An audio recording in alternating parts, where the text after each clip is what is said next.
Bismillahirrahmanirrahim. Assalamualaikum warahmatullahi wabarakatuh.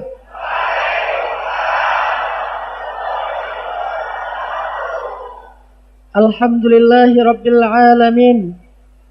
Alhamdulillahilladzi la yukhayyibu man amalah wa la yaruddu man sa'alah wa la yaqta'u man wasalah ولا يسلب من شكره ولا يكل من توكل عليه أشهد أن لا إله إلا الله وحده لا شريك له وأشهد أن محمدا عبده ورسوله لا نبي بعده اللهم صل وسلم وبارك على سيدنا وحبيبنا ونبينا وشفيعنا محمد وعلى آله وصحبه ومن تبعه إلى يوم القيامة رب اشرح لي صدري ويسر لي أمري واحلل عقدة من لساني yafqahu qawli. Yang sama-sama kita hormati dan kita muliakan para pemimpin kita, pemerintahan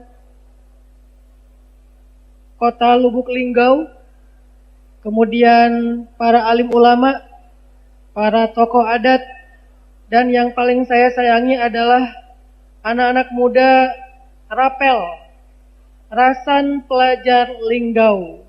Barakallahu fikum. Semoga anak-anak muda Lubuk Linggau semuanya menjadi ahlil jannah, ahli surga. Yang masih sendiri semoga Enggak, bercanda. Yang masih sendiri gak apa-apa. Karena insya Allah di surga tidak ada apa? Tidak ada jomblo. Semua ahli surga itu punya pasangan bidadari. Pasangan. Yang laki-laki punya pasangan hurun ain, perempuan-perempuan surga. Saya nggak mau pakai istilah bidadari, karena perempuan surga yang paling cantik itu adalah yang sekarang ada di atas.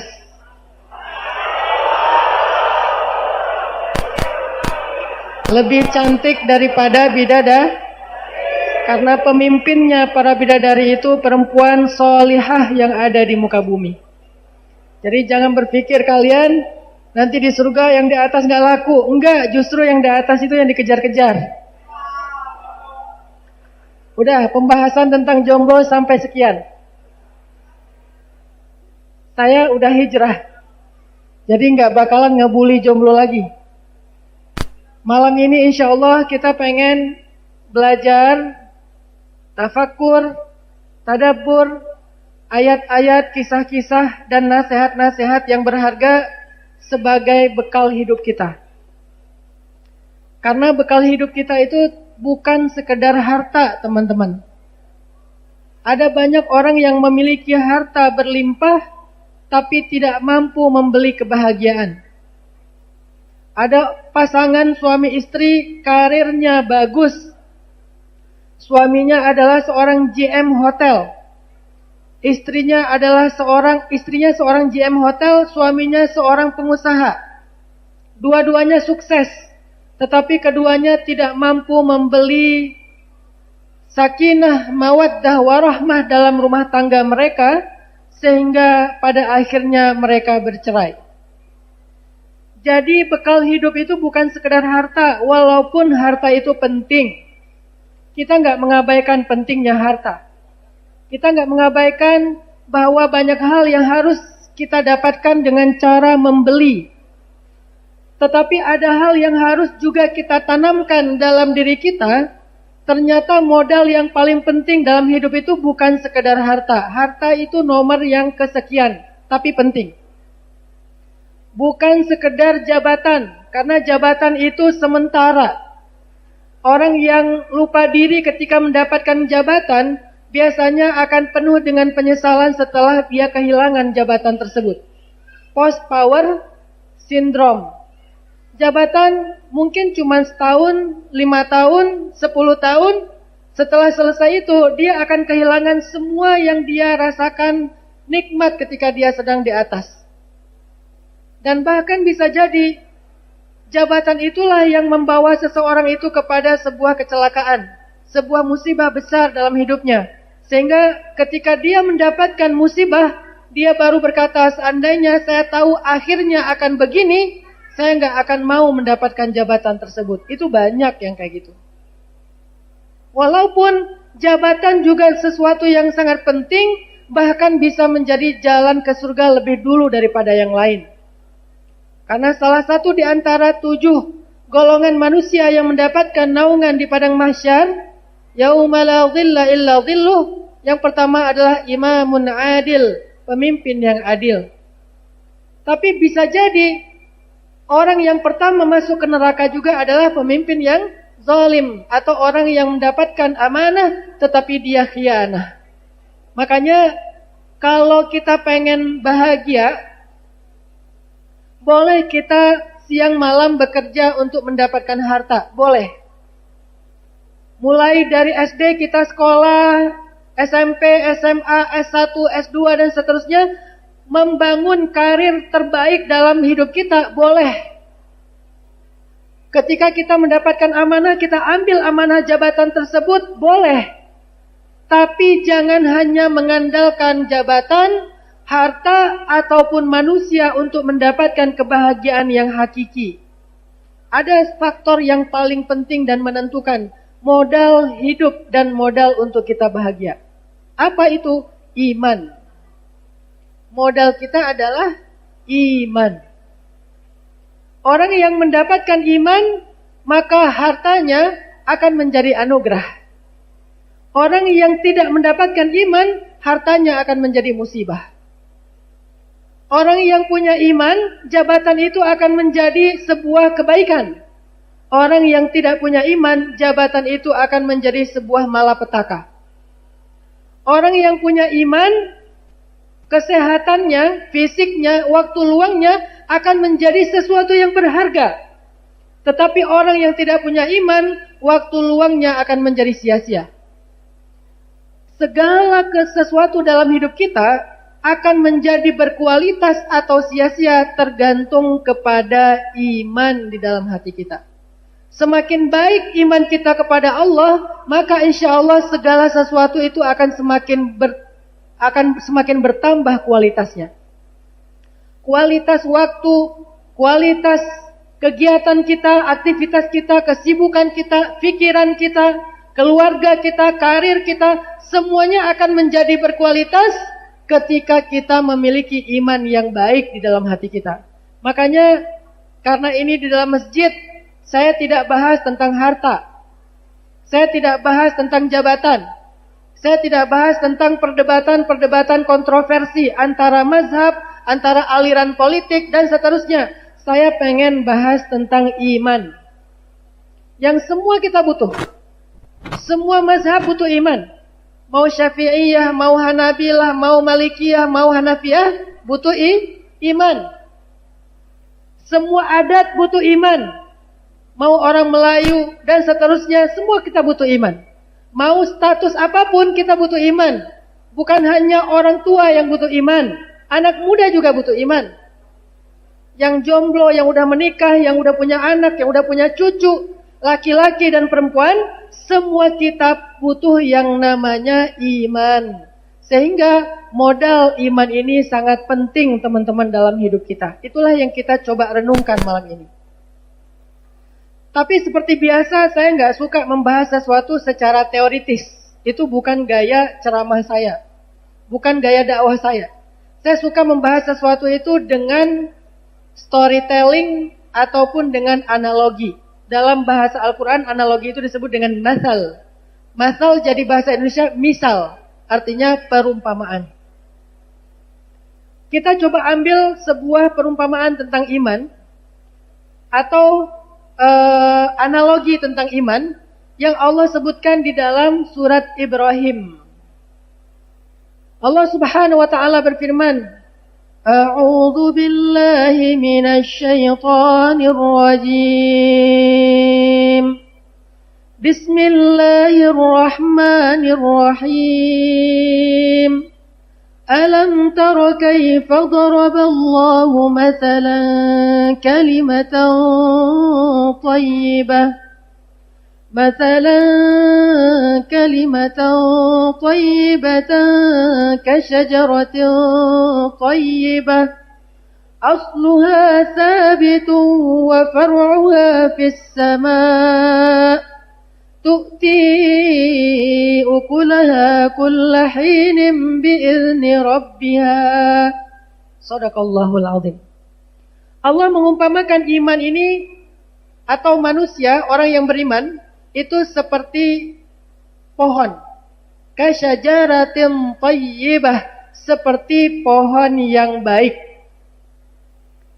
Allah sengaja menggunakan istilah pohon biar ayat ini bisa diterjemahkan lintas daerah, lintas negeri. Jadi bukan hanya pohon korma. Karena buat orang Indonesia dulu sulit untuk memahami analogi pohon korma. Kalau sekarang mungkin sudah banyak penanaman pohon korma di Indonesia. Atau di Eropa mereka nggak tahu pohon korma. Yang mereka tahu itu pohon cemara. Di Indonesia, orang Indonesia lebih tahu pohon kelapa dan pohon pisang. Kalau di Arab, orang lebih tahu pohon korma. Makanya Allah mengistilahkan dengan istilah syajarah. Dengan istilah pohon. Yang punya sifat thayyibah, yang punya sifat yang baik. Yang paling mulia, yang paling istimewa pastinya pohon nakhlah, pohon kurma. Tetapi juga bisa dimaknai dengan pohon kelapa, bisa dimaknai dengan pohon beringin, bisa dimaknai dengan pohon pisang, karena semua pohon ini adalah syajaratun thayyibah, punya manfaat yang luar biasa. Allah mengistilahkan seorang mukmin kita seperti pohon yang memiliki sifat thayyibah. Apa itu thayyibah? Yang baik, yang indah, yang mulia, yang berharga, yang bermanfaat, itulah mukmin. Sehingga kalau kita pengen menjadi seorang anak muda yang mulia, cara mencari kemuliaan itu jangan terlalu bahasa anak muda, lebay. Kadang-kadang orang pengen dapat respect dari orang lain, akhirnya dia melakukan hal-hal yang membahayakan dirinya sendiri. Contoh, beberapa waktu ini kita menyaksikan kejadian orang yang menghadang truk, kemudian kelindas dan meninggal di jalan. Untuk apa mereka melakukan itu? Untuk nunjukin siapa yang paling hebat. Dia berani menghadang truk, walaupun resikonya adalah nyawa. Dan bahkan menyusahkan orang lain juga, terutama supir truk. Akhirnya jadi tersangka, jadi diperiksa, jadi berproses di kepolisian dan seterusnya. Jadi nyusahin orang yang sedang cari nafkah untuk keluarganya. Kenapa anak muda melakukan ini? Demi membuktikan dirinya kepada orang lain bahwa dia adalah hebat. Nah, kalau kita pengen disebut hebat, belajar dari Al-Quran, syajaratin thayyibah. Menjadi pemuda hebat itu adalah pemuda yang disebut dengan syabab, dengan pemuda thayyibah, yang baik, thayyibun. Bagaimana nanti menjadi pemuda thayyibun? Kita belajar dari surat Ibrahim. Menjadi pemuda yang hebat, bukan dengan cara menghadang truk. Menjadi pemuda yang hebat, bukan dengan cara bawa senjata tajam, naik kendaraan, konvoi di jalan-jalan, kemudian menyakiti siapapun yang mereka temukan. Bukan itu orang hebat. Menjadi perempuan yang hebat bukan dengan cara joget di depan kamera, kemudian posting dalam keadaan aurat terbuka. Bukan itu perempuan hebat. Mau menjadi seorang suami yang disayang oleh istrinya, menjadi keluarga yang sakinah, mawaddah, warahmah, nggak harus punya modal gede agar bisa selalu jalan-jalan ke Kapadokia. It's my dream, not hers. Nggak selalu kayak gitu, teman-teman. Kalau semuanya modalnya harta, kasihan yang mereka tidak memiliki kelebihan harta. Allah ngasih kita jalan gimana biar kita bisa mendapatkan thayyibah, hayatan thayyibah, kehidupan yang baik. kehidupan yang mulia, kehidupan yang terhormat, kehidupan yang banyak manfaatnya, kehidupan yang bahagia. Gimana cara mendapatkan itu? Jadilah syajaratun thayyibah, jadilah pohon yang baik. Ini bahasa perumpamaan. Jadilah pohon yang baik. Apa arti pohon yang baik? Satu, asluha sabit, punya akar yang kuat sampai menjulang ke dalam sampai masuk ke dalam tanah, ke dalam bumi. Ini namanya pohon yang baik, punya akar yang kuat.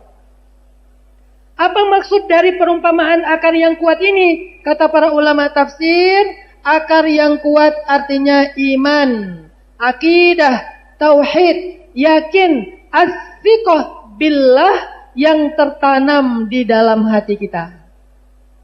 Jadi iman itu bukan di sini, teman-teman. Ada orang yang dengan lisannya bilang iman, Allah tolak imannya.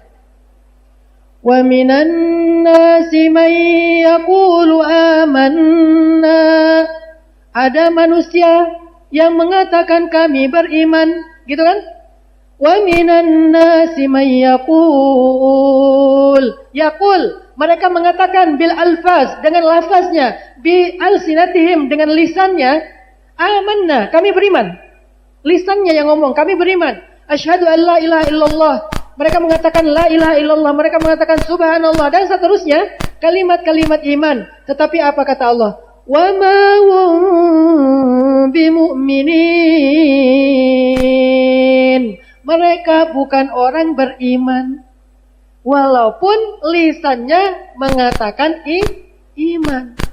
Jadi iman letaknya bukan di sini. Karena kalau cuma di lisan, orang munafik lebih jago ngomongin iman daripada kita.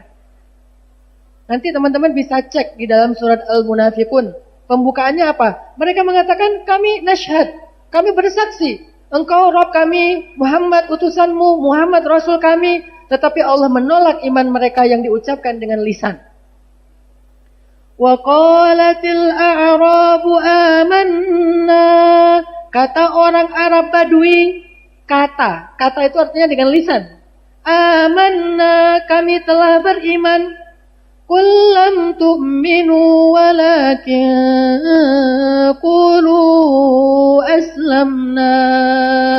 Katakan kalian belum beriman, akan tetapi kalian baru Islam. Kok bisa orang yang mengaku beriman dengan lisan, Allah tolak imannya? Apa alasan Allah? Dijawab di Al-Baqarah yang pertama tadi. Fi qulubihim marad. Di dalam hati mereka ada penyakit, tidak ada iman. Ternyata iman mereka cuma di lisan, tapi tidak tertanam di dalam hati. Justru di dalam hati mereka ada penyakit. Fama hadzal marad. Apa penyakit di dalam hati mereka? Kata ulama tafsir, penyakit yang dimaksud di ayat tersebut adalah raib. Tahu arti raib? Raib itu bahasa Arab yang jadi bahasa Indonesia. Saya dulu ketika baru pulang dari Mesir, ngajar bahasa Arab. Tapi saya ngajarnya ke umum, bukan ke pondok pesantren. Sehingga saya nggak banyak ngajar grammar. Ngajarnya supaya orang ngeh aja gitu dengan bahasa Arab. Terutama yang ada di Al-Quran. Lalu saya menemukan ternyata bahasa Indonesia itu banyak banget menyerap dari bahasa Arab. Banyak banget. Sangat-sangat banyak. Cuman kita nggak ngeh. Oh ternyata ini bahasa Arab.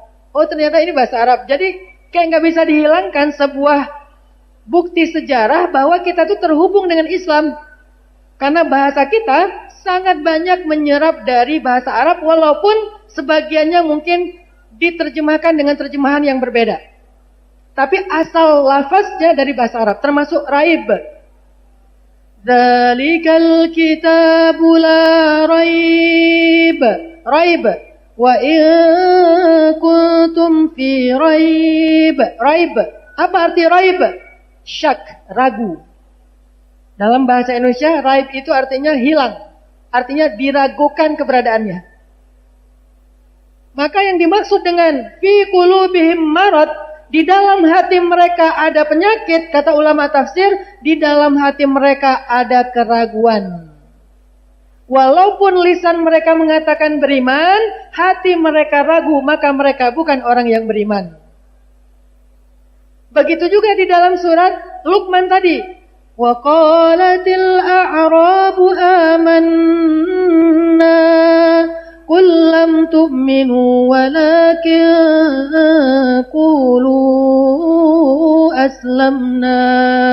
Kalian belum beriman, kalian baru masuk Islam. Kenapa pertanyaannya? Walamma yadkhulil imanu fi qulubikum. Iman belum masuk ke dalam hati kalian.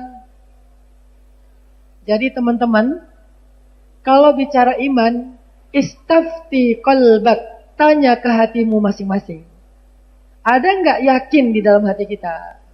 Bukan ucapkan dengan lisan, bukan. Itu hanyalah salah satu di antara ekspresi iman. Subhanallah, Masya Allah, la haula wa la quwata illa billah. Itu ekspresi iman. Tapi iman adanya di dalam hati. Lalu dikeluarkan secara ekspresif dengan lisan, dengan perbuatan, dengan perasaan, dengan pikiran. Tapi letaknya iman, keberadaan iman ada di sini. Sehingga kalau kita mau nanya diri kita, saya ini beriman gak ya? Istafti qalbak, kata Nabi. Tanya ke hatimu, ada gak yakin sama Allah di dalam hati kita? Itu yang Allah sebutkan di Ibrahim. Asluha sabitun. Akarnya aslun. Aslun itu bahasa Arab yang jadi bahasa Indonesia lagi. Asal. Aslun jadi asal. Kemudian karena kita gak bisa bilang sok, jadi asal. Jadi asalnya, akarnya, sabitun, ada di dalam bumi. Maksudnya apa? Akar dari kehidupan yang baik itu ada di dalam hati. Apa akarnya? Iman kepada Allah Subhanahu wa Ta'ala. Jadi kalau kita pengen hidup syajaratin thayyibah, pengen jadi seorang muslim mukmin yang thayyib, pengen jadi muslimah yang thayyibah, pengen punya suami yang thayyib, pengen punya istri yang thayyibah, maka hal pertama yang harus kita periksa adalah istafti qalbak, tanya ke hatimu. Ada enggak iman di hati kita? Ragu enggak kita kepada Allah Subhanahu wa Ta'ala? Kalau kita masih raib kepada Allah, masih ragu, berarti kita belum memiliki syarat syajaratun thayyibah, memiliki syarat kehidupan yang baik. Makanya kalau memilih jodoh, Nabi SAW menyampaikan ada 4 kriteria perempuan yang layak dinikahi, betul? Syarat yang pertama apa? Kriteria pertama, jamal, kecantikan. Kenapa kok yang jamal ini ditaruh di depan? Karena itu yang paling gampang. Kita nggak mungkin tahu tentang yang lain di awal kecuali hanya rupawannya saja, rupanya saja. Oh dia cantik, oh dia anggun, oh dia menarik. Walaupun dia pakai cadar, pakai masker, wah matanya bagus. Boleh Ustaz menyaksikan matanya? Boleh. Kalau niatnya untuk nikah. Kalau niatnya cuma sekedar untuk nge-like, enggak. Kalau niatnya pengen nikah, boleh kita memperhatikan matanya. Karena ada sahabat muhajirin pengen nikah sama perempuan Ansor. Belum ngelihat calon istrinya. Nabi tanya, kamu udah ketemu belum dengan calon istrinya? Belum ya Rasul. Coba lihat dulu, karena di mata Ansor ada sesuatu. Di mata Ansor ada sesuatu. Maksudnya apa? Orang muhajirin, orang Mekah matanya tuh besar. Orang Ansor, Madinah matanya itu sipit. Sama-sama Arab tapi beda gaya matanya. Orang muhajirin Mekah matanya gede-gede, kayak orang India. Kalau orang Madinah matanya sipit-sipit, kayak orang Asia. Sehingga bisa jadi dia tidak berkenan dengan tipe mata yang kecil. Sehingga Nabi mengatakan, lihat dulu orangnya, di mata orang Ansor ada sesuatu. Jamal, kecantikan. Yang kedua, harta. Yang ketiga, nasab. Yang keempat, din, agama. Bagaimana maksud dari agama ini? Bukan sholatnya saja. Bukan sekedar hijabnya saja. Tetapi sekarang hijab sudah tidak bisa terlalu menjadi indikasi. Karena hijab sudah menjadi sebuah outfit. Hijab bahkan cadar sekarang menjadi sebuah style, outfit yang kece. Cadar tapi cadar. Maka apa yang harus kita nilai dalam makna din di sini? Din di sini artinya iman mereka. Seberapa tangguh mereka berpegang teguh kepada Allah ketika mereka sedang dalam keadaan rapuh, ketika mereka sedang diuji dengan musibah, ketika mereka dalam keadaan lemah, sakit, ujian. Itulah ketahuan iman seseorang. Makanya teman-teman, kalau kita mau lihat iman kita baik atau tidak, coba lihat dalam kondisi ketika kita sedang labil. Ketika kita sedang galau, mau memilih yang mana nih? Ada pilihan hawa nafsu, ada pilihan Allah. Ada dua pilihan. Yang satu pilihan kita. Secara hawa nafsu kita merasa pilihan ini lebih baik. Pilihan ini lebih kita sukai. Tapi yang satu lagi pilihan Allah. Menurut kita, ini kita nggak suka. Dalam urusan kerja misalnya. Pilihan kita, wah saya pengen bikin usaha, tapi cari modal dengan riba. Itu pilihan kita. Cari modal dengan riba supaya mudah membesarkan usaha kita. Kita lihat teman-teman kita yang pakai cara itu udah pada sukses. Beli ruko, sekian pintu, disewakan ke minimarket, disewakan ke kantor-kantor. Kita terpancing. Waduh, kayaknya saya kalau ngikut dia bisa sukses kayak gitu juga. Ini namanya pilihan kita yang kita suka. Ada lagi pilihan Allah, boleh usaha tapi jangan riba, cari sistem yang syariah. Cari akad yang syariah, cari transaksi yang syariah. Apapun, saya nggak mau nyebut merek karena itu relatif. Cari akad yang syariah. Dengan teman, dengan sebuah perusahaan finance, dengan sebuah yayasan atau apapun itu. Kita pakai akad syariah, tapi modalnya nggak gede. Nih di Masjid As-Salam kita, insya Allah ada program Masjid Makmur Masyarakat Sejahtera. Marase. Masjid Makmur Masyarakat Sejahtera. Datang kita ke masjid, pengajuan modal. Sebagai anak muda yang pengen jadi entrepreneur, pengen mengajukan modal 100 juta. Pengen buka usaha bakso. Kita beli 10 gerobak, kemudian kita sewa orang untuk jualan, kita nanti akan bikin sistemnya. Saya mengajukan 100 juta untuk membeli 10 gerobak. Buat apa? Bikin bakso keliling di seluruh Lubuk Linggau misalnya. Bakso dengan judul bakso jomblo galau misalnya. Yang agak lucu-lucu lah ya. Akhirnya dari masjid dipelajari, kemudian keluar sebuah keputusan, Dek, di awal kami belum bisa ngasih 100 juta. Kami baru bisa memberikan kamu 5 juta. Gimana? Wah, gak cukup nih modal 5 juta. Saya butuhnya 100 juta. Minimal setengahnya deh 50 juta. Dan seterusnya. Akhirnya muncul tawaran nih dari pinjol. Pinjol bilang, oh gak apa-apa. Dari kami gampang. Berapa butuhnya? 100 juta. Ya udah 50 juta dulu boleh nggak? Boleh 50 juta. Ya udah, syaratnya KTP aja kok, nggak ada jaminan apa-apa. Kasih 50 juta. Mana yang paling mudah?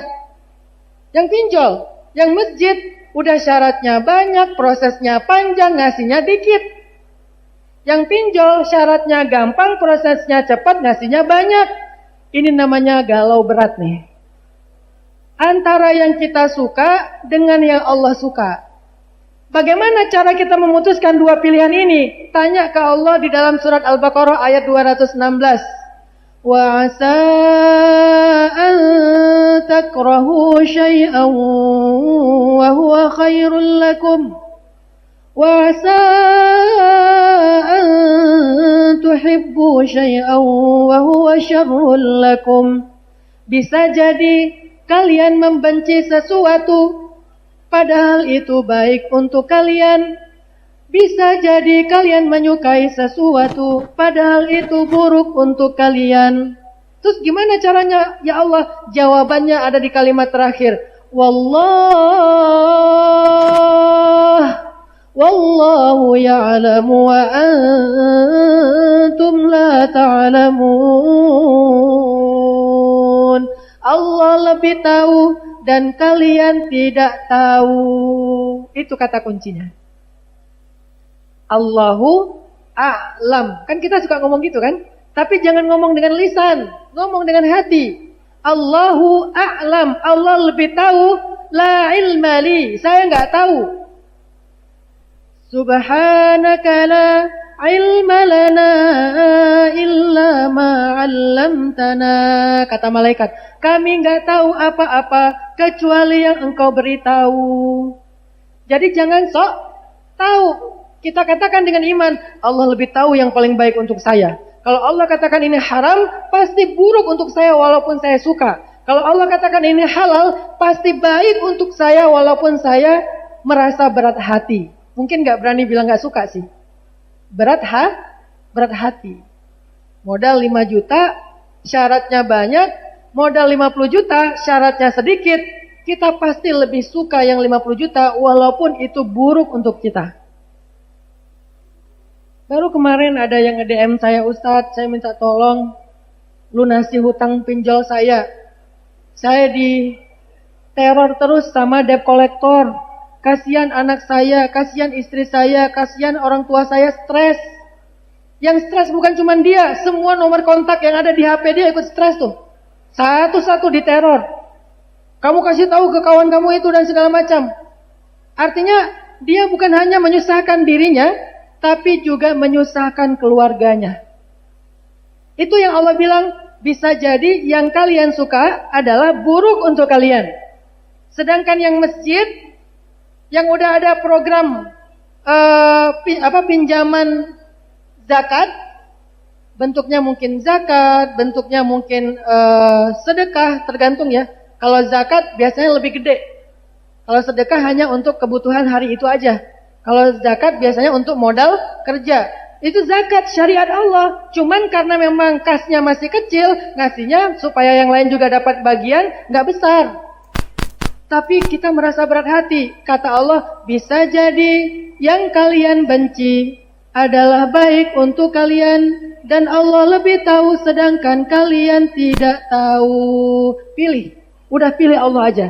Tanya ke hati kita, berani nggak mengambil pilihan Allah walaupun berat? Disitulah iman, teman-teman. Disitulah iman. Kita boleh sholat, kita boleh berhijab, kita boleh bolak-balik pulang ke Mekah, ke Indonesia, Mekah, Indonesia. Tapi kalau dikasih pilihan kayak gini, kita galau, kita ragu, kita bukan orang yang beriman. Kita orang muslim. Yang baru aslamna walamma yadkhulul iman fi qulubikum. Walaupun kita punya penampilan seorang muslim atau seorang mukmin. Makanya iman tidak dilihat secara zahir. Iman tidak dilihat secara lisan. Innallaha la yanzuru ila aswarikum wa la yanzuru ila a'malikum wa la ila amwalikum walakin yanzuru ila qulubikum. Allah enggak ngelihat penampilan kalian, Allah enggak ngelihat harta kalian, Allah enggak ngelihat perbuatan kalian. Yang pertama Allah lihat adalah qulubikum, hati kalian. Apa maksudnya? Ada iman enggak di hati itu? Sehingga kalau ada iman, Allah tolong. Kalau enggak ada iman, Allah biarkan. Kalau ada iman, Allah beri keajaiban. Kalau enggak ada iman, Allah jauhkan dia dari keajaiban dan kebaikan. Ini teman-teman yang dimaksud dengan syajaratin thayyibah asluha thabitun. Ada akar yang kuat. Baru kita punya modal hidup yang baik. Memilih jodoh juga kayak gitu. Kadang-kadang kita memilih jodoh itu galaunya adalah antara pilihan menurut kita atau menurut Allah. Yang mana yang menurut Allah? Menurut Allah itu adalah seorang laki-laki, calon suami yang baik akhlaknya, bertanggung jawab, dan orang yang salih. Menurut kita yang terkenal, menurut kita yang keren, menurut kita yang pintar ngerayu, menurut kita yang eksis di sosial media. Kadang berbenturan, kadang juga sejalan. Ada yang eksis, keren, salih. Kadang dikasih pilihan yang berat, nggak ideal. Maka siapa yang kita pilih? Disitulah jawabannya, istafti qalbak, tanya ke hatimu. Bisa jadi yang kita anggap keren, pemain voli kampung yang paling diidolakan sama cewek-cewek sekampung, tapi nggak pernah sholat. Dan kita ngerasa dialah suami ideal. Yang satu lagi guru ngaji ke masjid, tapi tidak sekeren yang tadi. Kita rasa kayaknya saya nggak mau jadi suami istrinya. Saya punya cerita tentang hal ini. Ada seorang perempuan, karena saya punya beberapa rumah untuk menampung pasien kanker yang kurang mampu secara gratis di beberapa kota. Ada salah satu pasien perempuan kanker kandungan. Jadi kandungannya ada kankernya sehingga perutnya besarnya lebih daripada orang yang hamil 9 bulan. Dia harus berobat, menunggu jadwal operasi dan seterusnya, tinggal di rumah kita. Di rumah kita dia kenalan sama pasien-pasien kanker yang lain. Ada yang kankernya di tenggorokan, ada yang matanya, ada yang kepala, ada yang darah dan seterusnya, banyak lah. Pokoknya rata-rata penyakit kanker, tumor. Ketika dia kenalan dengan pasien-pasien, dia jadi dengan cerita, ada pasien seorang perempuan yang setelah dia sakit kanker udah tidak menarik lagi, lukanya bau. Kemudian dia tidak bisa mengurus suaminya selingkuh. Suaminya pergi meninggalkan dia. Ada yang suami yang sakit, istrinya yang selingkuh. Istrinya yang meninggalkan dia. Dia tinggal sendiri di rumah tempat kita menampung mereka. Nggak ada yang jagain. Keluarganya nggak ada yang jenguk. Anak-anaknya dibawa sama suaminya, dia kangen sama anaknya, nggak bisa ketemu, telepon aja nggak bisa. Banyak cerita-cerita yang luar biasa. Perempuan ini tiba-tiba ngomong kepada istri saya. Kata dia, saya bersyukur sekarang, saya merasa beruntung. Kenapa? Dulu ketika saya nikah dengan suami saya sekarang, saya ngerasa rugi. Saya ngerasa hidup saya kok gini ya, menikah dengan orang yang salah. Saya merasa suami saya itu bukan pilihan saya. Dia adalah pilihan orang tua saya. Orang tua saya memilih dia karena dia orang yang dekat dengan masjid. Sementara waktu itu saya lagi jatuh cinta dengan seorang laki-laki yang menjadi idola perempuan-perempuan di kampung saya. Bertahun-tahun saya mengeluh tentang suami saya. Saya merasa Allah sudah memberikan saya jodoh yang tidak tepat. Saya tidak berbakti sama suami saya. Saya sering marah sama suami saya. Hari ini saya sadar suami saya adalah pilihan Allah yang paling baik untuk saya. Kenapa? Ketika perempuan-perempuan lain kehilangan keluarganya, kehilangan anaknya, kehilangan pasangannya, ditinggal sendiri, bahkan ada yang nginep di terminal, dari Lampung datang ke Bandung pengen berobat, belum tahu rumah kita, akhirnya nginep di halte di terminal. Kita temukan sama relawan kita bawa pulang ke rumah kita.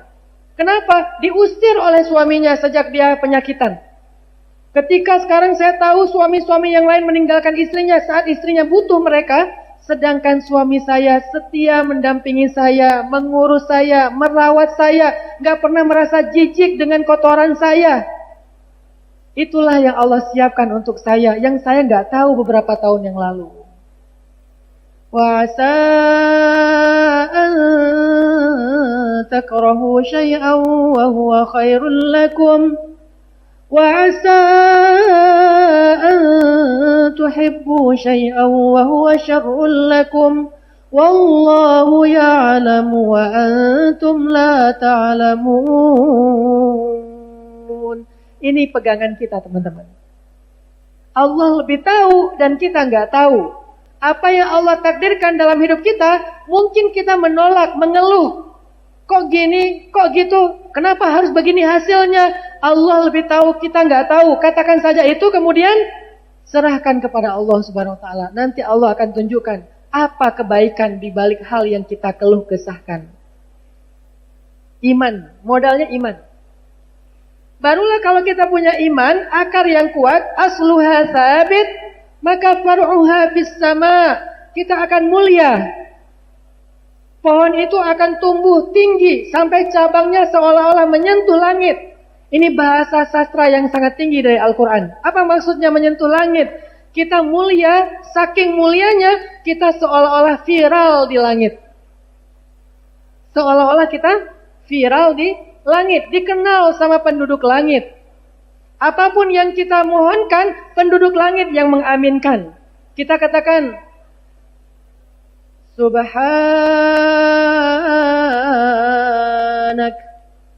Subhanaka inni kuntu minadh dhalimin. Doa siapa itu? Nabiullah Yunus.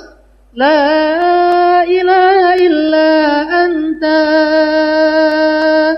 subhanak subhanak subhanaka inni kuntu minadh dhalimin. Nabi Yunus berdoa, Nabi Yunus minta ampun, Nabi Yunus curhat dan menyesal dengan apa yang pernah beliau lakukan. Kalimat Nabi Yunus yang sangat lirih, suaranya yang pelan itu ternyata mengguncang arasy Allah Subhanahu wa taala. Belum pernah loh arasy itu terguncang. Karena arasy itu sangat luas. Jadi surga yang paling tinggi yaitu Jannatul Firdaus Al-A'la yang paling tinggi itu letaknya di bawah arasy. Bedanya Firdaus dengan arasy adalah seperti bedanya sebutir pasir dengan lautan yang luas. Bedanya Firdaus dengan surga yang lain adalah seperti bedanya sebutir pasir dengan lautan yang luas. Bedanya surga yang paling rendah dengan dunia adalah seperti sebutir pasir dan lautan yang luas. Jadi kebayang gak arasy itu seperti apa agungnya? Sangat agung. Tapi arasy ini ternyata pernah berguncang keras.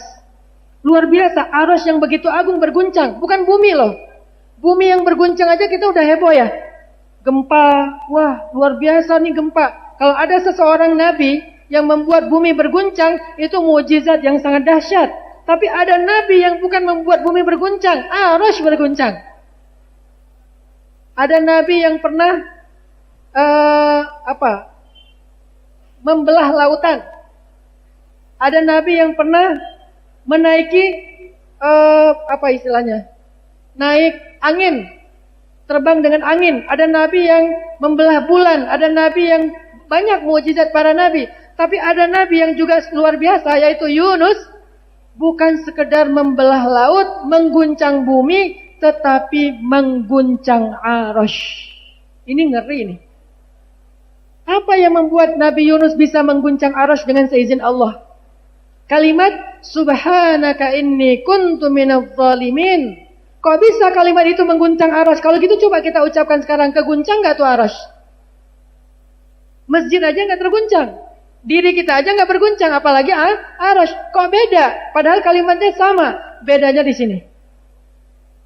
Bedanya asluha thabitun. Kekuatan hati dan iman yang menjadikan ucapan Nabi Yunus itu far'uha fis sama, sampai menjulang dan berpengaruh di langit.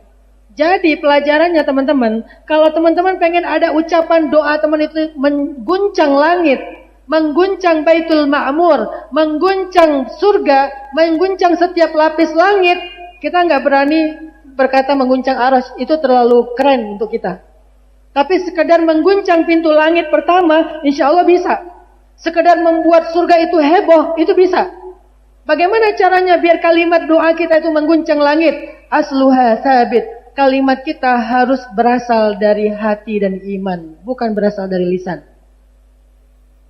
Doa. Ya Allah, saya tadi ketemu dengan seorang perempuan. Sholihah kelihatannya. Berhijab.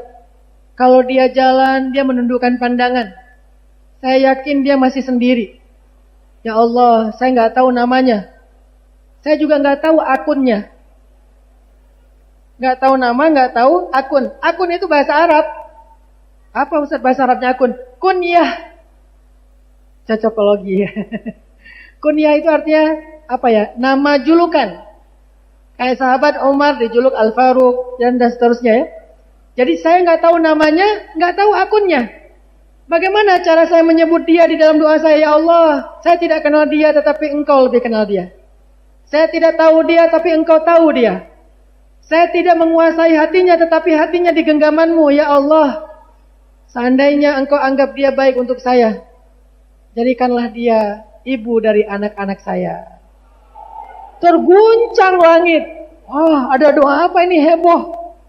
Lalu para malaikat mengatakan amin. Bukan satu malaikat, 70.000 malaikat mengatakan amin. Allah mengatakan, wahai malaikat, saksikanlah hambaku ini. Aku jadikan doanya makbul sehingga perempuan itu menjadi istrinya. Bisa nggak kayak gitu Ustaz? Bisa. Daripada pakai modal ini, ada yang nggak akan berhasil dengan modal ini teman-teman. Kalau berhasil, berarti yang mencari itu nggak akan bertahan lama. Daripada modalnya tampang, kalau perempuan daripada modalnya skincare, boleh nggak usah pakai skincare? Boleh. Tetapi bukan itu yang kita andalkan. Yang kita andalkan adalah ini. Doa yang bisa mengguncang langit. Bagaimana cara biar doa itu bisa mengguncang langit dan menjatuhkan, menurunkan keajaiban? Doalah dari hati. Bacalah doa dari hati. Maksudnya dengan iman. Nggak boleh ragu sedikit pun di dalam hati kita. Wa in kuntum fi raib. Kalau kalian masih ragu. Kalau kalian masih ragu, ya udah kalian cari aja pendukung-pendukung kalian lain selain Allah, kata Allah. Nggak boleh ragu sedikit pun. Kita harus yakin bahwa doa kita itu, kalau niat kita baik, pasti Allah kabulkan. Pasti. Ini kalau misalnya ada benda nih. Ini saya pegang misalnya, jangan handphone lah ya. Sayang juga kalau handphone. Handphone saya pegang atau benda lain saya pegang kayak batu atau apapun. Saya lepas kayak gini. Kira-kira jatuh nggak ke tanah? Ada yang ragu nggak ini akan jatuh ke tanah? Ada yang ragu? Kalau yang ragu silakan angkat tangan. Saya ragu Ustaz, kayaknya nggak mungkin jatuh juga. Belum tentu jatuh juga. Kalau saya lepas tangan saya nih, jari saya 2, saya lepas, jatuh nggak nih? Ada yang ragu nggak? Harusnya kita meyakini Allah lebih daripada gravitasi. Kalau kepada gaya gravitasi aja kita begitu yakin, nggak mungkin nggak jatuh, 100% jatuh, yakin banget, nggak akan mungkin kita berani bertarung nggak jatuh. Harusnya kita kepada Allah lebih daripada itu. Kalau bisa kayak gitu, keajaiban itu akan menyertai kehidupan kita teman-teman. Masalahnya kita nggak fair. Pasti kita yakin 100%. Jatuh, pasti. Ada yang berani bertaruh 1.000.000. Kalau nggak jatuh saya kasih 1.000.000 malam ini. Nggak ada yang mau. Nggak akan mungkin ada yang mau. Kenapa? Yakin 100% ini jatuh. Kenapa kepada Allah kita ragu? Kenapa ketika kita berdoa, kita setengah hati? Dikabulkan nggak ya? Tapi kan perempuan itu bukan level saya. Saya orang biasa, muka pas-pasan. Modal belum jelas, kenal juga enggak. Orang kayak dia kayaknya pasti minimal calon suaminya itu di atas saya beberapa level. Secara tampang good looking, Al-Quran udah hafal minimal 30, juz 30. Kemudian mungkin dia karirnya juga bagus. Saya hampir gak punya modal apa-apa selain saya berharap sama Allah. Mungkin gak ya? Kalau teman-teman masih ragu, belajarlah dari seorang sahabat yang pernah ngerasa dirinya bukan siapa-siapa, tapi diberikan seseorang yang sangat istimewa, namanya Julaibib.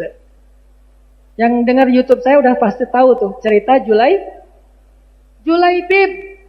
Jangankan perempuan merdeka, perempuan budak aja nggak mau jadi istrinya. Coba, saking nggak menariknya Julaibib. Kita nggak usah ngebayangin gimana tampangnya ya. Analoginya, perempuan budak aja, bukan perempuan merdeka, perempuan budak nggak mau jadi istri Julaibib, apalagi orang merdeka. Saking tidak menariknya Julaibib. Sehingga Julaibib pernah curhat sama Nabi, ya Rasulullah, kayaknya saya mungkin nggak akan nikah di dunia ya Rasul. Walaupun saya nggak nikah di dunia, saya pengen tahu kira-kira saya masih punya jodoh nggak ya Rasul di surga? Karena saya merasa nggak ada yang mau sama saya ya Rasul di dunia. Nggak ada ayah yang mau putrinya menikahi saya. Nggak ada ibu yang mau menjadi mertua saya. Nggak ada perempuan yang mau menjadi istri saya. Nggak ada perempuan yang mau jadi anak dari ibu dari anak-anak saya. Ya Rasul, di dunia sepertinya saya nggak akan mungkin menikah. Tapi kira-kira di surga ada nggak yang mau jadi istri saya ya Rasul? Nanya ke Nabi. Tiba-tiba Allah kasih wahyu kepada Nabi. Wahyu itu artinya isyarat. Nabi kemudian tersenyum mengatakan, ya Julaibib, mau nggak kamu aku carikan seorang perempuan yang sangat cantik di dunia, anak seorang pemuka kaum, perempuan yang cantik, sempurna, akhlaknya baik, solehah, dan dia akan menjadi istrimu di dunia sampai ke surga. Mau nggak? Ya Rasul, jangan bercanda ya Rasul, kalau bahasa kita ya. Takutnya di prank. Tapi kan Rasulullah nggak pernah ngeprank orang. Beliau orang yang jujur. Walaupun beliau bercanda, tetapi beliau jujur. Kalau kita bercanda, kadang-kadang bohong kan? Nabi walaupun bercanda, jujur. Mau nggak Julaibib? Gimana caranya Rasul? Datanglah ke rumah Bapak Fulan, dia adalah kepala suku.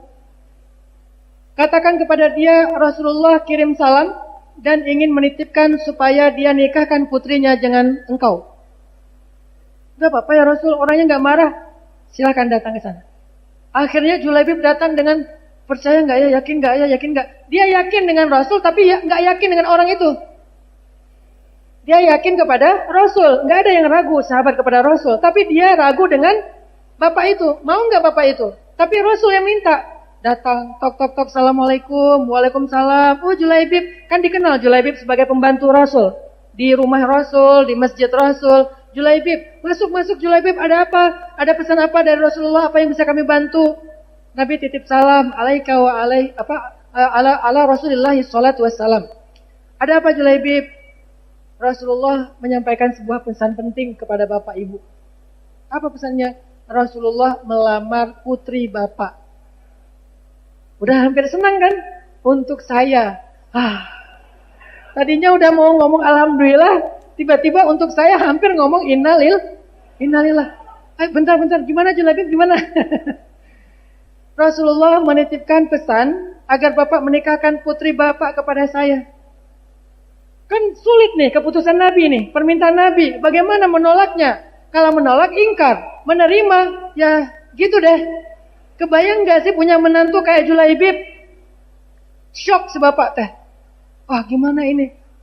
Sebentar ya Julaibib, saya tanyakan dulu, saya musyawarahkan dulu dengan istri dan anak saya. Masuk ke dalam, ngomong sama istrinya, Mah, bahaya nih. Kenapa Pak?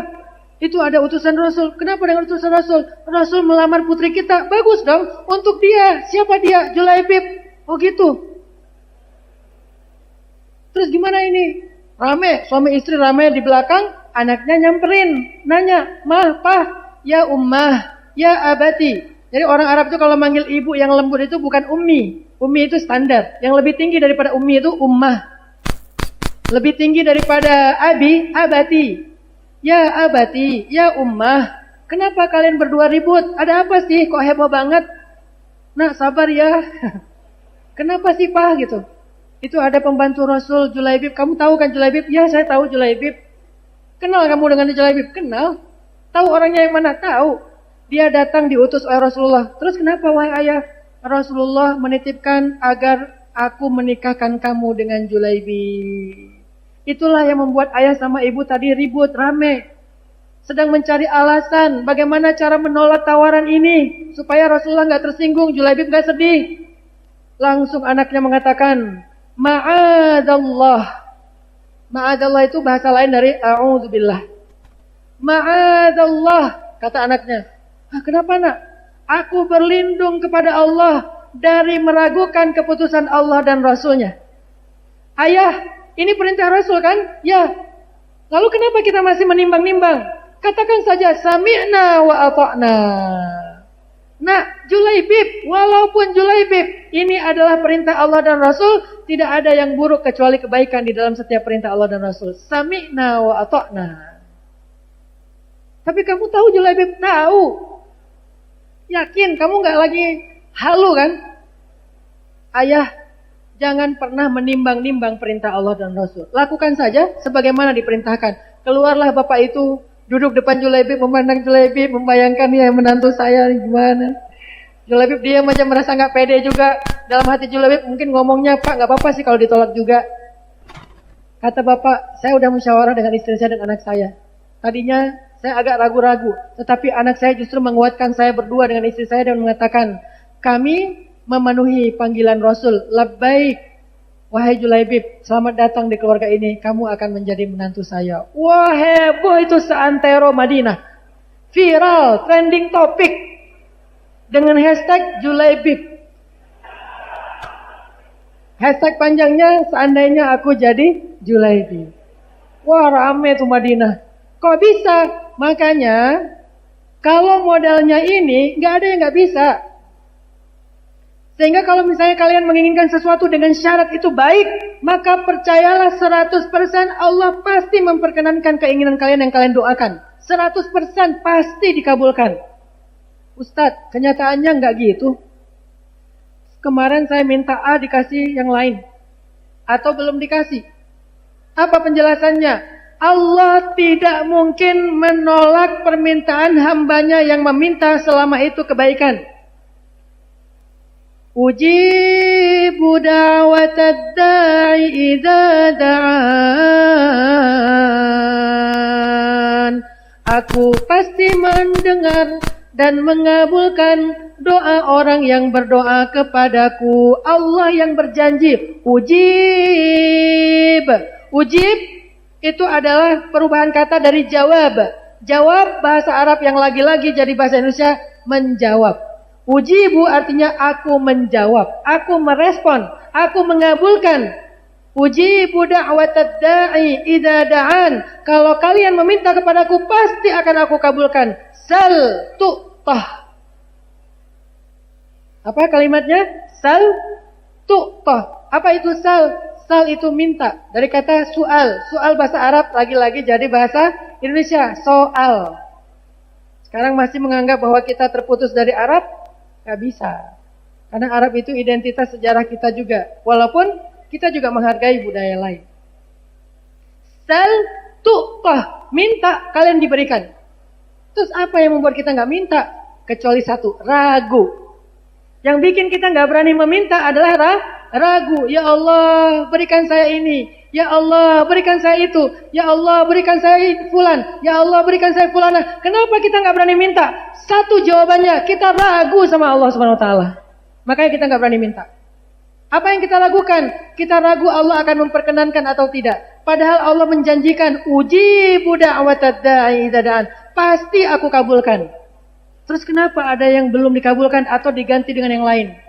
3 cara Allah mengabulkan doa. Doa pasti dikabulkan cuman dengan salah satu dari 3 cara. Pasti dikabulkan cuman dengan salah satu dari 3 cara. Gak mungkin ditolak. Cara yang pertama, Allah mengabulkan persis seperti yang kita minta. Itu yang selalu harapkan. Cara yang kedua, Allah menggantinya dengan yang lebih baik dari daripada yang kita minta. Itu yang sering kita salah paham. Kemarin mintanya fulan, kok jadinya ini? Kita nggak pernah tahu. Wallahu ya'lamu wa antum la ta'lamun. Allah lebih tahu, kamu tidak tahu. Makanya balik lagi ke ayat 216 Al-Baqarah tadi. Yang pasti nggak mungkin di bawah standar yang kita minta, nggak mungkin. Terus kenapa ragu meminta? Kita misalnya minta sebuah pekerjaan. Ya Allah, semoga tahun ini saya bisa diterima di sebuah perusahaan A. Kayaknya kerja di sana nyaman, gajinya besar, jaminan masa tuanya ada. Dan keren juga kalau orang tanya kerja di mana, kerja di tempat fulan. Ya Allah, semoga saya dapat kerjaan di situ. Lamar nih. Pas lamar, tes, nggak dapat. La tayas. La tahzan. Jangan berputus asa, jangan bersedih. Kenapa? Kalau Allah tidak mengabulkan persis yang kita minta, itu pasti lebih keren yang akan Allah sediakan sebagai gantinya. Jadi pas kita minta, ya Allah saya pengen kerja di situ. Ikhtiar, belajar, lamar, ditolak, nggak lulus, senyum. Wah, ternyata ada yang lebih baik yang saya nggak tahu yang Allah ingin berikan. Kayak gitu cara iman berbicara. Tapi kalau orang yang nggak beriman, udahlah, saya nggak akan doa lagi, kecewa saya. Capek-capek saya doa, ya Allah kurang apa lagi? Saya udah sedekah, saya udah tahajud, saya udah minta restu orang tua. Masih kurang apa ya Allah? Nah, ini bukan iman yang ngomong ini. Ini yang ngomong raib. Kalau ada raib dalam hati kita, nggak akan ada keajaiban dalam hidup kita. Katakan dengan iman, Allah, Engkau baik banget sih, mau ngasih saya yang lebih baik dari ini ya. Ustaz, apa itu nggak GR? GR kepada Allah namanya iman. GR kepada makhluk namanya apa? Ya GR ya. Hina kita kalau GR kepada makhluk. Kalau kita GR kepada Allah itu iman. Husnudzon. Ya Allah, Engkau ingin berikan yang lebih baik dari ini. Ya Allah, aku ridho. Rodi itu. Aku ridho. Akhirnya Allah ganti. Gara-gara nggak dilulus di situ, kita jadi pengusaha. Merintis dari nol. Mungkin berat. Teman kita lulus nih. Gajinya sebulan 15 juta. Kita nggak lulus. Merintis usaha dari modal 5 juta. Dia 15 juta setahun, 2 tahun, 3 tahun. Setiap mudik dia kelihatan orang yang udah sukses. Bawa mobil. Kemudian udah mulai nyicil rumah. Kita masih merintis di sebelah sini nih. Gimana lo usaha lo? Masih merintis. Tahun pertama, tahun kedua, tahun ketiga kan usaha emang kayak gitu kan. Dia grafiknya kan kadang-kadang gak lurus, malah ke bawah kan. Kayak gini. Tapi begitu naik, ngerti itu naiknya. Pertama lurus dulu atau ke bawah dulu. Wah susah. Kita sabar, kita yakin Allah pasti dulu gak lulus di sana pengen ganti yang lebih baik. Usaha. Setelah 3 tahun, 5 tahun, dia berstatus gajinya 15 juta. Kita menggaji orang di dalam perusahaan kita 15 juta. Mana yang lebih kita pilih? Gak ada yang lebih baik, semuanya baik ya. Cuman mana yang mau kita pilih? Mau dapat gaji 15 juta per bulan atau mau mampu menggaji orang 15 juta per bulan? Itulah hikmah hidup teman-teman. Gak ada yang lebih baik, semuanya baik tergantung orangnya kan. Ada orang yang memang dia dapat gaji 15 juta udah bagus buat dia. Karena dia gak akan jadi pengusaha seperti yang kedua tadi. Orangnya mungkin gak tangguh. Orangnya itu orangnya yang sistematis. Orangnya yang terjadwal. Berangkat pagi, pulang sore, 9 to 5. Ada yang kita kalau kerja di situ mungkin setahun juga udah dipecat. Kenapa? Gak bisa disiplin, terkungkung, sakit kepala kita. Karena kita orangnya terbiasa out of the box. Terbiasa ekspansi. Allah lebih tahu dan kita tidak tahu. Masalah jodoh, masalah karir, masalah teman, masalah apapun, coba andalkan iman. Salah satu bentuk mengandalkan iman, doa kepada Allah. Mudah-mudahan ini menjadi booster dari surat Ibrahim. Kita loncat ke surat Al-Baqarah, loncat ke beberapa surat yang lain. Kemudian analogi-analogi, kisah-kisah. Semoga ini menjadi penyemangat buat kita. Recharging iman, nge-refresh semangat iman kita. Sehingga mulai malam ini, belajarlah untuk tidak ragu lagi kepada Allah Subhanahu Wa Taala. Selama masih ada ragu, tajdid iman kita. Perbarui ya Allah, ampunilah saya. Tsabbit qalbi ya Rabb. Kuatkan hati saya dengan iman ya. Saya pengen cerita. Ini cerita benar-benar saya alamin ya. Mudah-mudahan ini jadi makin bikin kita yakin. Hidup kita itu kan emang kalau kita melibatkan Allah itu jadi mudah ya. Susahnya hidup kita itu karena kita jarang melibatkan Allah. Kecuali udah mentok. Kalau dari awal kita nge-mention Allah dari awal itu apa? Bismillah. Di tengah-tengah kita masih terus nge-tag Allah. Ya hasbi Allah, la haula wala quwata illa billah, berdoanya ke Allah. Kalau kita ngelibatin Allah dari awal dalam hidup kita, pertama Allah akan kuatkan hati kita, kedua Allah akan bereskan urusan kita. Dan itu bukan cuma terjadi kepada Imam Ahmad bin Hambal yang saya pernah cerita. Bukan cuma pernah terjadi kepada Uwais Al-Qarani, tabi'in yang pernah saya cerita. Tapi juga terjadi kepada 3 teman saya. Yang satu anak Batam namanya Age, anak skateboard. Satu lagi anak Jakarta model namanya Agi. Satu lagi driver ojek online di Bandung. Ini 3-tiganya nih baru saya alami sekitar beberapa waktu yang lalu. Kalau yang ojek online sekitar sebulan yang lalu. Kalau yang Agi baru 2 minggu yang lalu saya ngalamin. Apa ceritanya? Melibatkan Allah dalam semua harapan kita. Agi, anak Jakarta ini, pernah ikut kajian saya kayak gini di salah satu masjid di Maruya, di Kebun Jeruk, Jakarta. Terus pas ikut kajian itu dia bilang gini, ya Allah, saya pengen banget ketemu Ustadz Hanan langsung, tapi jangan ditaklim, karena agak susah, terlalu rame. Saya pengen ketemu berdua dalam suasana yang lebih nyaman. Kabulkanlah ya Allah, gitu. Selang seminggu kemudian setelah selesai acara itu, alhamdulillah qadarullah ombaknya lagi bagus di laut. Kan saya suka mantengin ombak tuh. Ada website namanya Surf Forecast kan. Forecast buat surfing. Jadi tahu ombaknya lagi berapa, seberapa baiknya untuk pakai untuk berselancar. Ombaknya lagi bagus nih. Ombaknya 2,5 meter, 2 meter setengah. Terus anginnya pas gitu. Pergilah saya ke laut, daerah Jawa Barat namanya Batu Karas, spot surfing. Saya pergi ke sana nih. Agi yang tadinya di Jakarta, ternyata memang dia orang Batu Karas, tinggalnya di Jakarta. Jarang banget pulang ke Batu Karas. Nah, seminggu kemudian setelah talim, dia sakit. Badannya nggak enak. Biasanya kalau cuma panas dingin, dia akan tinggal di kos-kosan. Tapi kali ini kangen pengen pulang kampung. Duh, kenapa ya saya pengen pulang kampung? Kenapa ya? Kayak Imam Ahmad bin Hambal gitu kan. Kenapa ya saya pengen pulang kampung? Akhirnya dia putuskan pulang ke Batu Karas. Dan sampai di Batu Karas, hari pertama dia sampai ke rumah, temannya ngajak ke pantai, kita mandi yuk, kita berenang yuk gitu kata temannya. Yuk, padahal lagi nggak enak badan tuh, diajak berenang dia mau. Berenang kalau orang sana berarti surfing, diajak surfing dia mau. Datang ke pantai, saya lagi duduk di pantai, lagi persiapan nih mau turun ke air, lagi duduk santai gitu pagi-pagi sambil ngopi dulu, sambil nggak jelas ya ngelamun tentang masa lalu. Jadi lagi duduk dulu nih di pantai nih, sambil ditaruh dengan papan biar nggak kena matahari. Udah ke pantai masih takut hitam, padahal udah hitam.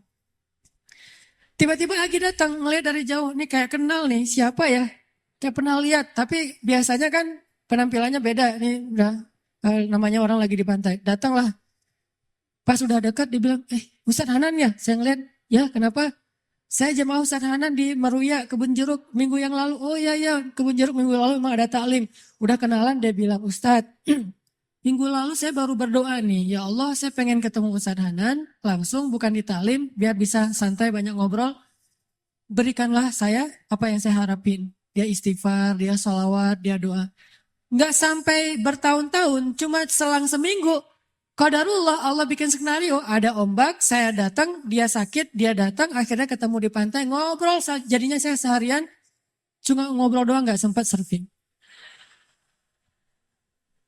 Terus aja ngobrol, curhat, dia live IG gitu, aduh, jadi ngobrol sama dia, alhamdulillah dikasih gelang batu sama dia, nih Ustadz hadiah gelang batu untuk Ustadz, alhamdulillah ya udah saya pakai.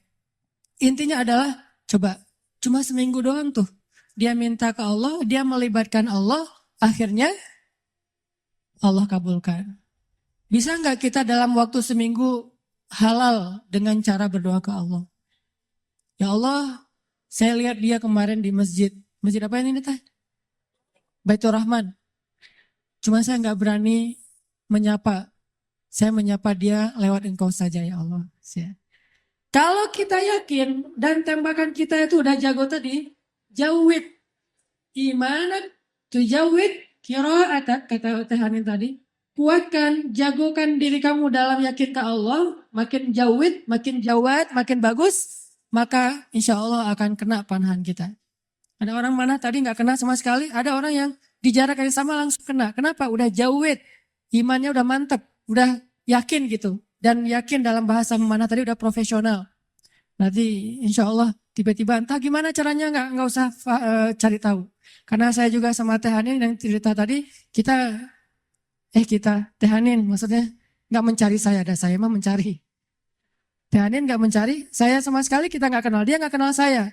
Pas ketemu di tempat kibdah emang ada sedikit trik yang saya lakuin gitu kan, biar bisa namanya ikhtiar gitu kan. Dan dengarkan ceritanya, nah gitu deh pokoknya. Yang jelas nggak usah berharap kepada Allah tergantung cara. Berharaplah kepada Allah karena kita yakin kepada Allah. Cara Allah yang bikin. Ini Agi nih. Yang kedua, driver online. Driver ojek online. Saya waktu itu ada rapat di Pemuda Hijrah. Namanya Masjid Pemuda Hijrah itu Al-Latif. Ada rapat di Al-Latif. Dan saya lagi malas nyetir, akhirnya naik ojek online. Pergilah ke Masjid Al-Latif. Dari pagi, zuhur saya ngimamin di masjid. Cuman pakai baju biasa. Terus asar juga ngimamin. Pas sudah selesai asar, saya mau pulang, saya order lagi nih ojek online. Saya order, ada yang ngambil. Ngambil, saya naik ojek, di tengah jalan dia nanya, Mas sering sholat di masjid itu? Kata dia. Lumayan, saya bilang. Ya itu masjid ramai banget ya. Kalau taklim ramai banget tuh, penuh dengan anak muda. Ya alhamdulillah, saya bilang. Terus dia bilang lagi, ada tuh di situ tuh imam muda, bacanya bagus banget, orang Aceh. Siapa ya namanya? Saya bilang Muzamil. Oh ya Muzamil. Oh ya, kenal sama dia? Ya lumayan, saya bilang. Dari tadi lumayan aja semuanya. eh oh, Mas suka ikut talim juga di situ? Kadang-kadang, saya bilang. Dia nggak ngeh sama sekali. Lama-lama dia mulai curiga, dia nanya, eh apa tadi ada kegiatan apa? Enggak, cuma ada rapat aja sama teman-teman. Teman-teman DKM maksudnya, iya. Mas tadi ngimamin sholat zuhur ya? Kata dia. Iya, kata saya. Mulai curiga kan dia. Asar juga? Iya. Oh, Mas namanya siapa? Hanan. Hah? Hanan yang mana nih? Kata dia. Mulai kaget dia kan, mulai panik gitu. Saya bilang Hanan Ataki, langsung oleng tuh motor tuh.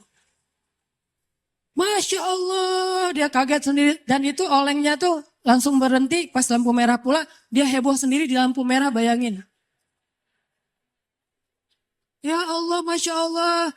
Alhamdulillah, Ustadz tahu nggak? Ternyata ini Ustadz Nata Kintar dulu. Saya lihat ke belakang, benar nggak nih? Oh iya benar gitu. Dari tadi kayak Ustadz nggak ngomong-ngomong. Kata dia, Ustadz tahu nggak? Sebulan ini saya selalu beristighfar, berdoa, sholawat. Ya Allah, saya pengen banget ketemu sama itu tuh satu lagi gurunya Muzamil yang ceramahnya suka di YouTube katanya. Ustadz Hanan Ataki, saya pengen ketemu beliau, tapi susah kalau di taklim. Pengen berduaan, jangan pas rame-rame. Ternyata berduanya di atas ojek, coba. Dan itu demi Allah kisah nyata teman-teman terjadi. Jadi Imam Ahmad yang pernah kita dengar ceritanya bukan cuma terjadi di Basrah, terjadi juga di Indonesia, terjadi di Jakarta, di Bandung, Surabaya, di Kediri, di mana-mana kalau kita melibatkan sebegitu mudahnya. Padahal dua orang ini saya kira bukan ulama, bukan orang yang mungkin hijrahnya udah lama, baru juga hijrah. Tapi kenapa diperlakukan oleh Allah semudah itu? Bagi Allah orang yang sudah taubat dari dosa seperti orang yang tidak berdosa. Orang yang sudah taubat dari dosa seperti orang yang tidak berdosa. Jadi sama Allah memperlakukan dia seperti Allah memperlakukan kekasih-kekasihnya yang soleh lainnya. Jadi jangan pesimis, jangan putus asa. Kalau kita melibatkan Allah, kita akan dikuatkan. Tenang aja, udah tetap la tahzan innallaha ma'ana. Yang terakhir tadi kisah AG. AG ini anak skateboard dari Batam. Dia itu kerja di sebuah perusahaan swasta di Batam, IO gitu. Dia pertama dapat hidayah itu dengerin istrinya dengar booster di YouTube. Mah dengerin apa tuh booster? Ini ada ustadz katanya juga senang main skate walaupun gak bisa sih, cuma senang nemenin doang.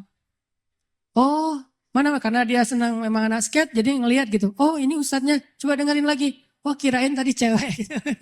Biasalah kayak gitu Maya. Gak tau jenggotan gini. Udah gitu, oh gimana coba dengerin, nangis. Selama ini dia udah belasan tahun gak sholat. Jangankan sholat sendiri, jangan sholat ke masjid, sholat sendiri aja gak pernah. Bahkan sholat Idul Fitri aja gak pernah. Kan kalau kita minimal sholat Idul Fitri ya, setahun 2 kali lah ya. Walaupun masbuk itu juga. Kenapa masbuk? Kebiasaan kalau Jumatan datangnya kalau khutbahnya udah selesai. Dan Idul Fitri, Idul Adha mah khutbahnya selesai sholat. Wah masih khutbah, ntar aja deh kalau udah selesai. Begitu datang orang udah pada pulang. Loh kok gak sholat sih? Sholat Idul Fitri itu sebelum khutbah. Ini salah dia. Dia gak pernah sholat sama sekali. Tapi tiba-tiba nangis, jadi kayak sadar dapat hidayah gitu. Tapi saya pikir emang bukan cuma dia yang dapat hidayah dengerin booster. Saya juga dengerin booster diri sendiri kayak dapat hidayah gitu. Oh benar juga ya kata Ustadz ini. Kok saya dapat hidayah? Kata saya sendiri tuh. Kan ada ceramah saya misalnya sebutlah Allah itu maha baik, Allah segala macam. Saya pas dengar, ya Ustadz itu benar juga dia ngomonginnya tuh. Akhirnya saya dapat hidayah dari diri sendiri. Dia dapat hidayah. Setelah dia dapat hidayah, diam-diam dia sholat. Dia wudhu, gak mau ketahuan sama keluarganya. Dia tutup pintu, dia sholat di dalam kamar. Jarang-jarang kamarnya dikunci. Pas istrinya mau ngelihat ke dalam rumah, dalam kamar, diketok-ketok kok gak dibukain. Pas udah selesai dia sholat langsung buka-buka pura-pura tadi ketiduran gitu. Dia gak mau ketahuan lagi sholat. Setelah sholat dia berdoa, ya Allah Ustadz itu udah bikin saya sadar. Saya pengen banget ketemu beliau. Beri saya jalan ya Allah. Hari dia berdoa, besoknya dia ketemu dengan atasannya, bilang, Pak boleh saya minta izin. Padahal dia jatah cutinya udah habis tuh, nggak ada dapat jatah cuti lagi. Atasannya nanya, izin kemana? Saya mau ketemu ustadz saya di Bandung. Ini orangnya, saya dengar ustadz dari dia, jadi saya sadar. Oh ya udah, kamu cuti sesuka kamu deh, kata atasannya. Dimudahin, butuh uang saku, dikasih uang saku, berangkat dia ke Bandung. Dan dia datang ke hari Rabu, taklim saya yang rutin di Bandung itu, yang di Masjid TSB, Trans Studio. Ketemu langsung dengan saya dan alhamdulillah, Ustadz, mudah banget ya kalau kita menuju ke Allah. Yang susah itu kalau kita menjauh dari Allah. Tapi kalau menuju ke Allah, dipermudah, banyak banget urusan yang dipermudah. Saya malah dapat uang saku, saya malah dapat kayak bonus dari atasan saya. Keluarga saya alhamdulillah sekarang jadi lebih baik setelah saya berhijrah. Dan saya pengen ketemu dengan Ustadz, dimudahin banget. Ini lihat bukti. Bukan karena saya orang soleh, enggak. Kesolehan kita hanya Allah yang tahu. Tapi karena kita yakin sama Allah. Karena kita melibatkan Allah. Terus kenapa galau, kenapa khawatir, kenapa enggak tenang? Kalau kita bisa melibatkan yang maha kuasa dalam segala urusan kita. Jadi itu teman-teman, coba buktiin deh. Kalau teman-teman yang lain di tempat yang tadi saya ceritain udah membuktikan, kita pasti bisa lebih dari itu. Bukan hanya ketemu Ustadz, tapi juga ketemu dengan pasangan kita, menemukan rezeki yang halal untuk kita, apapun kebaikan.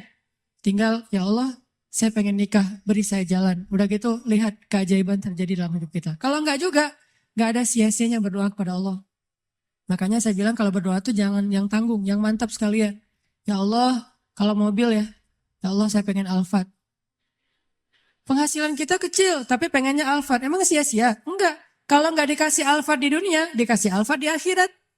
Kan Allah pasti mengabulkan doa kan? Pasti itu. Kalau enggak dikabulkan di dunia, dikabulkan di akhirat. Bangun dari kubur, tiba-tiba lewat Alphard, berhenti depan kita. Ini mobil siapa? Ayo kita ke Padang Mahsyar, lewat pakai Alphard gitu. Udah ada drivernya. Mereknya bukan Toyota, tapi mereknya Cahaya. Merek baru nih, belum dijual di Indonesia. Mereknya Cahaya, kendaraan Cahaya yang lebih nyaman adalah Alphard, jalan ke Padang Mahsyar. Kenapa saya dapat kendaraan ini ya Allah? Karena dulu kamu pengen banget punya mobil Alphard di dunia, tapi aku tidak memberikannya di dunia karena itu tidak baik untuk kamu, tapi aku berikan di akhirat. Apa sia-sianya berdoa kepada Allah? Jadi tetap ar-raja ilallah, berharapnya hanya ke Allah, dan itulah obat untuk segala kegalauan.